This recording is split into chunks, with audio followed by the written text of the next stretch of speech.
Good morning, welcome to Breakfast with Sally Nugent and Dan Walker. Our headlines for you today. New COVID travel rules come into force. Anyone travelling to the UK now has to show evidence of a negative coronavirus test. Good morning. The test must be taken in the 48 hours before travel.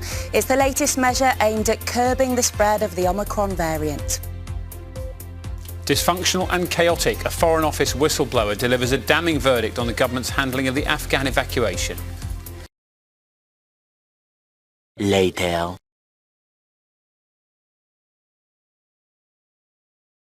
Talk about South Africa. That is where Omicron was first detected. Cases of COVID there are surging, and this variant is spreading all over the world now. Let's turn to our senior foreign correspondent, James Long, with the very latest. James, hey there.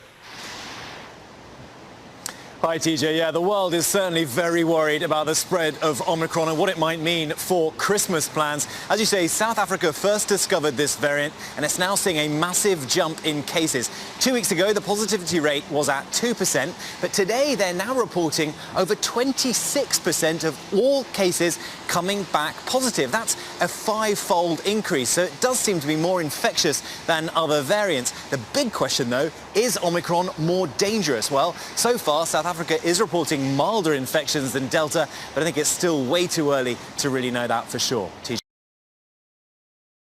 Just then. Begin in New York City, where the city is doubling down in the fight against the coronavirus with what is likely one of the strictest vaccine mandates in the country. New York is requiring all private sector employees who work in person to get at least one dose of a COVID-19 vaccine by December 27th. Just a few weeks away. Laura Podesta is here with the measures that the city is taking and how some New Yorkers are responding. Good morning, Laura. Good morning, Anne-Marie. Well, some New Yorkers are definitely pushing back, including Councilman Joe Borelli, who pointed out that in the borough of the Bronx, there is already 15% unemployment and a lower vaccination rate compared to the rest of the city, and that 28% of residents there will not be able to work when this mandate goes into effect in 3 weeks if they don't get vaccinated.